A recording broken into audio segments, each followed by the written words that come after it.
Welcome to The Secrets of Success. By following the proven techniques of the guests who appear on this series, you'll learn that even successful people run into detours and failures, and how you can apply their success techniques to change your life.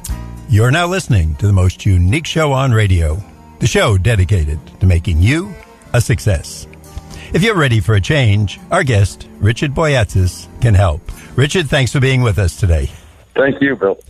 Richard, first of all, I have to tell our audience, because I was shocked when we spoke before the show, you've been working on the topic of change and researching it for over 50 years?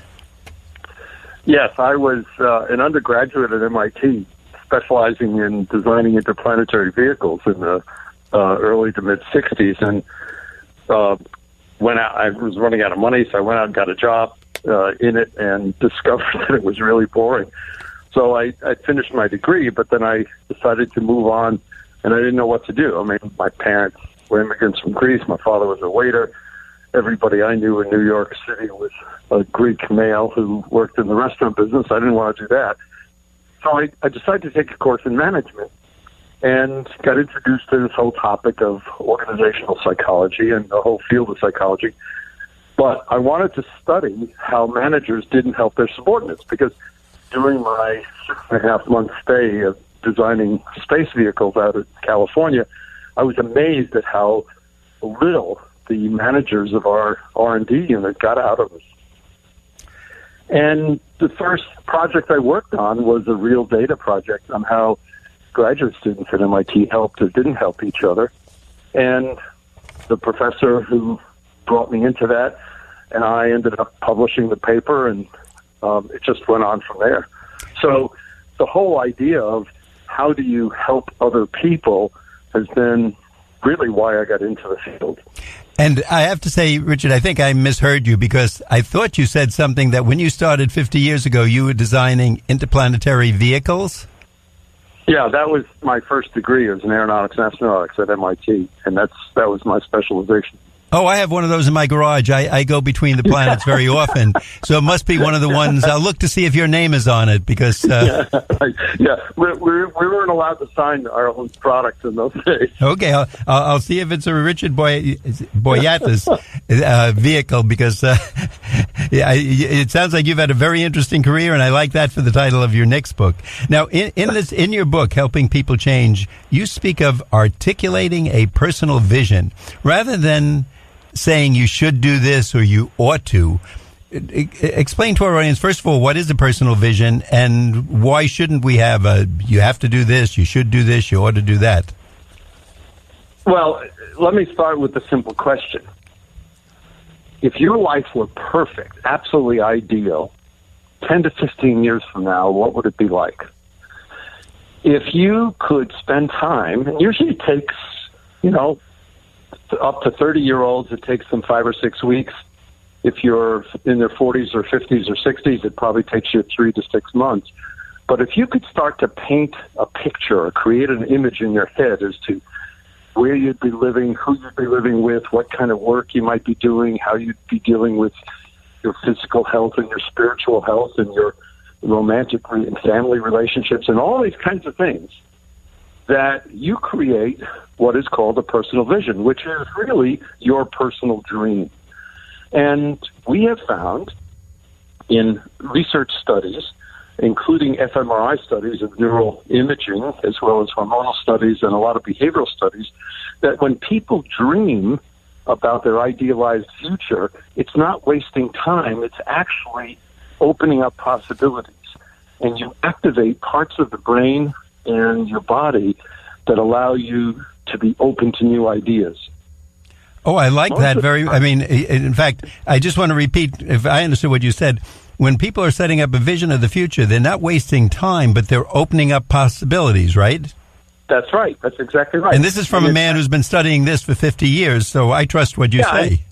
One of my first published studies in 1970 said that setting specific goals was really important for behavior change. Well, now, 50-some years later, I have to say, not exactly true, because we now have data to show that every time you set specific goals, you close down possibilities. And And that ends up being something that's counterintuitive. Everybody thinks, well, set a goal and you'll be motivated to change in some way or to learn something. Well, it turns out that's not the way the human mind or body works. Because as soon as you set a specific goal, in the early stages, you tend to get defensive and feel, well, I have to prove that I can do it. And when we get defensive, for any reason, whether it's defensive about social media or trying to prove our worth to somebody, we end up constraining what we can do. Now, most people know what that's like because when they feel under the gun or nervous about an interaction, they aren't as loose or as free or as funny or as open. Well, it's true. So what we've been discovering, in particular, not just over the last 53 years, but in particular the last 30 years with all these longitudinal studies we've been doing at Case Western Reserve, that people really can change dramatically. Adults can change huge amounts of their emotional and social intelligence and a lot of other aspects of themselves. And it holds out more than 7 years, which is really rare because most of the time when you try to change something, it's like New Year's Eve resolutions. And, nobody except, health club owners like New Year's Eve resolutions. So the whole idea is that when you open up to possibilities, the world opens up. You hit on some... I'm sorry. Yep. It's okay. No, I was just going to say you hit on some great points in there, and obviously this is what we all want, to open up that world and open up those possibilities. Why is coaching with compassion your subtitle? Usually we hear tough love, and, the football coaches, the business people, just I'm not going to show you how to do it. I had to learn the hard way. Why is coaching with compassion the big thing? Well, first of all, most of the time when we try to help someone else, whether as a manager or as a teacher, as a therapist, as a parent, we try to fix them. We want to tell them how to act. And if people are honest about how it makes them feel, which often they aren't, but if they were, they would basically say they stick their fingers in their ears when you start that, or they would roll their eyes, because it's a form of oppression, of imperialism. You're pushing people around. It's a psychological bully. And even if your intent is good, like very often for parents say, well, I don't want you to have to suffer through the things I suffered through, but that doesn't help the person you're saying it to. They don't hear the intent. What they hear is you telling them what to do. And we have, in the theory I started working on 50-some years ago, but now in the last 30 years of these research studies, we've now shown that when you ask people, when you tell people something that we call coaching for compliance, tell them to act a certain way, dress a certain way, or you've got to have more team spirit, or, you don't apply yourself, or things like that, what it does is it activates a part of the person's brain, a neural network, called the analytic network, that sets off your stress response, and all of that stuff conspires to make your perceptions and your openness to new ideas, your cognitive ability, constrained. So all of a sudden you feel under the gun and you aren't at your best. In fact, you're diminished and you're impaired. Richard, I'm sorry again, I interrupted you.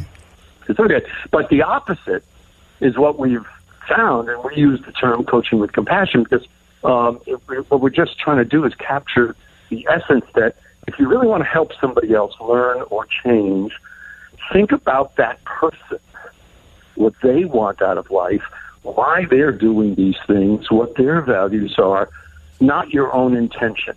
Because if you're just trying to get them, it's like your in-laws telling you how to dress your kids. It's not something you say, oh, that was a great idea. Look at the last third of almost every performance review in which the manager or the boss says, okay, let's talk about what you'll do differently next time. And you're sitting there saying, wow, this is the most important part of my life. I've been waiting for this moment for years. Oh. Richard, you're basically saying, yeah. Richard, we want to let our audience know that if you're just tuning in, you're listening to The Secrets of Success on the voice of Nassau Community College, 90.3 WHPC. I'm your host, Bill Horan. Today our guest is Richard Boyatzis. He's the author of Helping People Change. And you've already probably picked up a lot of good ideas from Richard. But Richard, if people are looking for this book, where can they find it? Amazon has it, of course, and any of your local bookstores. And it's out there. So, and it's by you, our guest, and your last name is spelled Boyatzis. ZIS. And the title is Helping People Change, and it's published by the Harvard Business Review, so we know it's a whole lot of smart people going into this, so a lot going on. What we did in the book was we have a lot of research that, decades of research, that published academic research, but people don't get convinced of things by research data. So what we did is we amassed a whole bunch of stories of the people that we've worked with over the years from all sorts of different types of helping situations. We had stories of parents trying to help their young kids, their teenagers, managers, executives, coaches, therapists, physicians, nurses, trying to help through the stories. And then, we try to explain the research in a simple way after the stories. And, of course, there are plenty of references in the back if somebody wanted to look more at it. We also included, at the end of each chapter, certain reflective exercises that could help a person think through what that means for me. And then we, because we've been teaching this stuff for so many years, we also put in a set of what we call conversation guides. If you want to have a chat with a few of your friends about it. Well, it's a very easy read. I'll tell people that just not to be scared because we're dealing with Harvard in the publishing area and a smart guy like Richard here. As I'm reading it, in fact, I said to our producer before the show, I said, this is great. I get to read these great books. They're easily readable. They're very, very interesting, and it changes our perception on things going forward. And one of the things I was going to ask you, Richard, are there times when people are simply more willing to be coached or more adaptable to ideas? You bet. Is it a time of life, time of the month when the moon is out, or just after they've been rejected for a job or a raise or something? It actually comes down to something fairly simple. People are the most open to new ideas and to other people when they're in a state of what's called renewal, or technically it's activating the parasympathetic nervous system. It's the opposite to stress. So when people are under stress, if you hear somebody who says to you, hey, I am great under stress, I do fantastic under deadlines, give me a few Red Bulls and I can really perform, you're talking to an idiot. Because the human mind doesn't work that way. The brain doesn't work that way. So what happens is people are the most open when they're somehow it's not relaxed as much as this. I don't know how to describe the state of renewal, but we do know that there are certain activities that help people get into that state more. Of course, most people know about things like meditation and yoga and Tai Chi. These are things that research studies have proved, at least 5 published studies each. Prayer to a loving God does, physical exercise, feeling hopeful about the future. That's why people shouldn't watch the TV news. And being in a loving relationship helps. Helping people who are less fortunate in the community. And even a walk in the woods now. But laughter and playfulness also helps. So there are a number of activities that we can have in life that help us feel more open to possibilities. And that's when we're more open to change, more open to learning. Richard, at this point in the show, we have to remind our audience that you're listening to The Secrets of Success on the voice of Nassau Community College, 90.3 WHPC. I'm your host, Bill Horan. Our guest is Richard Boyatzis, and his book is Helping People Change. We'll be right back after this brief interruption. I'm a veteran. My victory was admitting I had PTSD and getting help. As America's veterans face challenges, DAV is there. I no longer see it as a weakness, but as a sign of strength. I call it post-traumatic growth. DAV provides a lifetime of support, helping veterans of every generation get the benefits they've earned. I am a veteran. I lost both legs in Vietnam. Every year, DAV helps more than 1 million veterans so they can reach victories great and small. My victory was getting my benefits and a good education. I'm a veteran. When I got out, I felt like nowhere was safe. My victory was finding the help I needed. But there's more to be done and more victories to be won. Thanks to DAV, now I feel like I'm human again. Help support more victories for veterans. Go to DAV.org.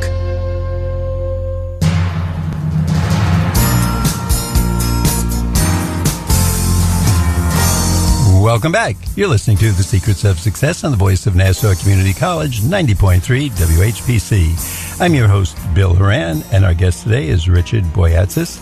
He's the author of Helping People Change. Richard, in your book, I read that change seems to occur in bursts. Now, why would that be? Is it just we get pumped up and then we do more, or is there a more detailed reason behind that? Well, again, it has to do with certain rhythms. An example, when I was first, growing up and going to school, it was in Queens in PS 150, and between kindergarten and fourth grade, they tried to lead me back 3 times because they thought I was cognitively slow. I spoke Greek and not English, and I could read Greek and I couldn't read English, things like that. We moved out to Long Island. Actually, I went to junior high school and high school in East Meadow. And it was a complete reversal because, back in those days, in the late 50s and early 60s, East Meadow had a phenomenal public school system. And I had teachers who spurred a degree of curiosity in me that were just phenomenal. And, whether it was English literature or it was physics, which I ended up, going into, it was how they posed questions. I mean, I remember this one physics teacher, Max Boyson, who had a group of us who were really interested in physics, who were doing a second year of it. And he had us redo the basic experiments that you normally just read about, that Sir Isaac Newton did, and Galileo did, and others. And by recreating those moments, we ended up feeling, really awed by what we were doing, but felt really creative about it.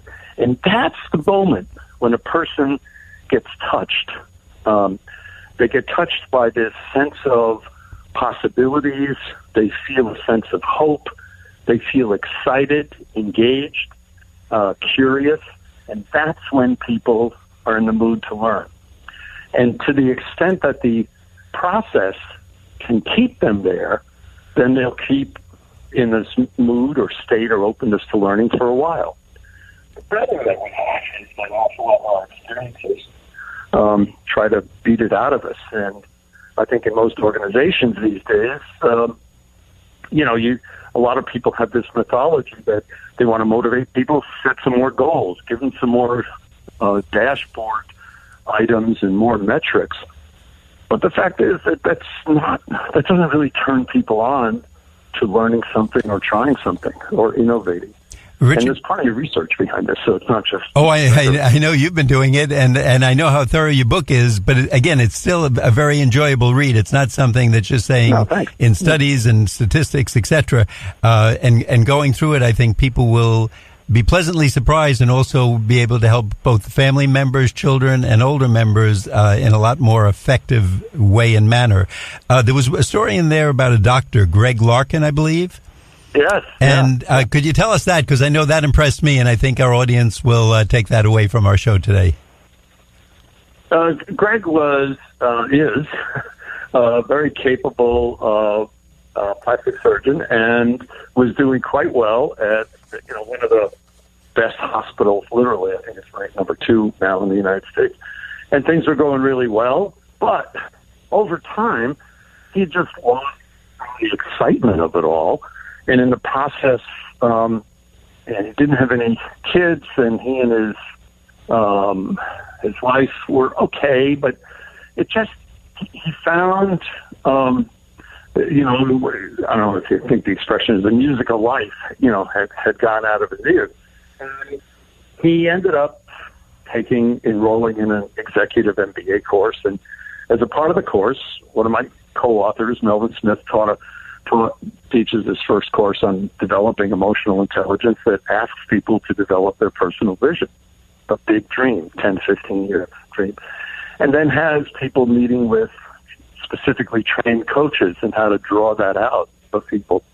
And then by the time he got to the second course, which was one with me, where we're talking about how to build better relationships and how to get into this renewal part and help others, it just opened up all these things. So he started thinking of creating a life that had time for him to do something other than just his surgery, and ended up considering a possibility of a move to Florida, be closer to his father, and then join practice where he could still do a lot of his work and do it really well, but now he could do it in 3 days a week, which left other time to both do some volunteer work in the community, but just play and have some fun. And that opened up a lot of things in his life. I remember reading that and saying, here's a guy working up the corporate ladder. I mean, a doctor, obviously, he's a very smart person. You'd say, oh, he doesn't need coaching. He knows, look, he got this far. And he really wasn't fully happy. And I think the way it was brought out, he loved the area of Florida. He loved his family, who were mostly in Florida.